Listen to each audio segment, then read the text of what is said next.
I adjusted my tie, the fabric damp with sweat from the sweltering afternoon heat of nerves. The official's black SUV idled a few feet away, its engine humming steadily.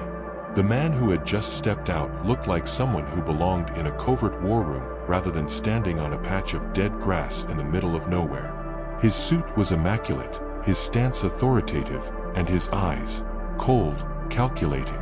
"Fitz, isn't it?" he said, extending a gloved hand. "Yes, sir," I replied, shaking it firmly, though my palms felt clammy against the leather. He surveyed the plot of land before us, a bleak expanse interrupted only by the presence of a single house. The house, although just an entanglement of bricks and wood, sat as if it had a life of its own. It gave off the image of a child's dollhouse, pristine and plastic. While it was all of these things, it was also haunting, in a way I could never describe with words. It loomed and breathed with its parapets reaching toward the sky, as if repenting for its artificial perfection. My gaze was interrupted.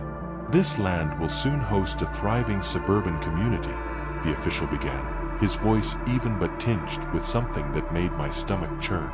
"Perfect homes, picket fences, happy families. And your job, Fitz, is here." I frowned, glancing at the house.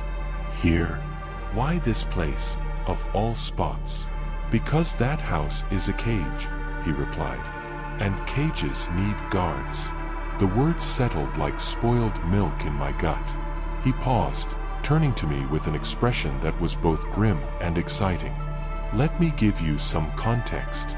This location, this experiment is classified beyond your clearance.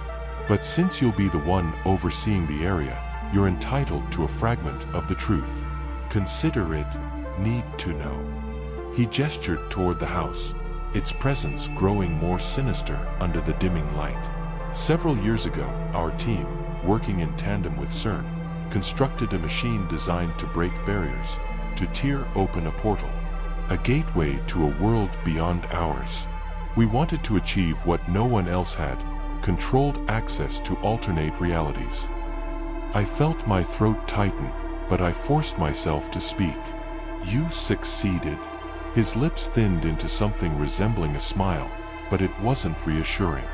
"Not exactly. What we opened wasn't a portal to a new world. It was a door to somewhere far older, somewhere darker. Hell, if you'd like to call it that." The word hit like a slap. My instinct was to laugh it off, but the gravity in his tone and the sheer emptiness of his stare kept me silent. "Creatures emerged," he continued, pacing now, his polished shoes crunching over dead leaves. "At first, they were grotesque things, inhuman, terrible to look at. We barely contained the initial breach. But two of them," he paused, his eyes narrowing. "They adapted." "Adapted," I repeated, my voice cracking slightly. "They learned. They understood us. They shed their monstrous forms like snakeskins and walked into a nearby town looking almost human. Almost." A chill ran down my spine. "But something was off?"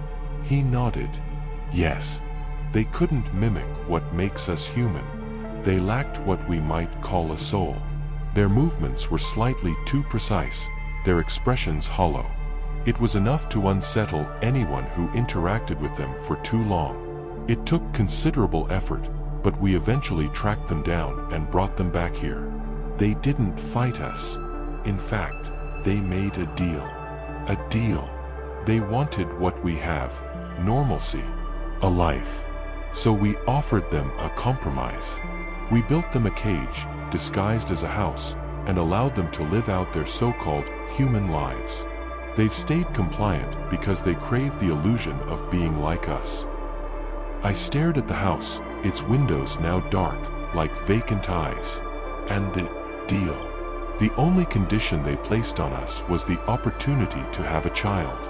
A human child, to complete their mimicry of a perfect family. Of course, we didn't agree to that. So instead, we are carefully selecting the people that will live directly to the right of the house. divorced dads with kids who visit. This way they can interact with children for a short time before their visit with their dad ends and they leave. Until next time. This keeps the children safe, all while making them happy.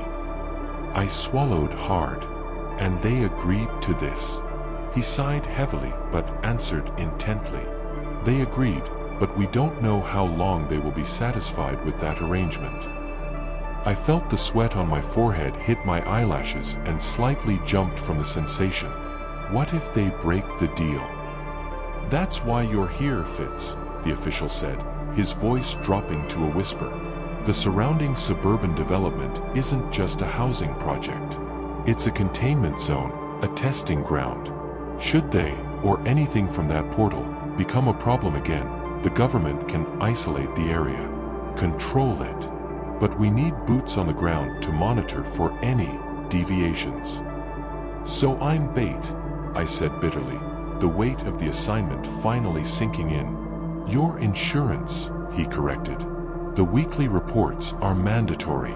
Observe the house. Document anything unusual. And Fitz, a word of advice, don't go inside unless absolutely necessary. He started to walk away and quickly turned back to me with a full hand held out. I almost forgot. Here is your new identity. Your name is Greg Thomas. Here is an ID, passport, birth certificate, and a fake job description along with a story made up for your past. Practice it well. You can't make a mistake. He turned on his heel and strode back to the SUV, leaving me standing there with the oppressive silence of the house pressing in around me. The vehicle's tires kicked up dust as it sped away, leaving me alone with my new reality. I looked at the house again. For a moment, I thought I saw movement behind one of the upstairs windows, a faint silhouette that vanished as quickly as it appeared.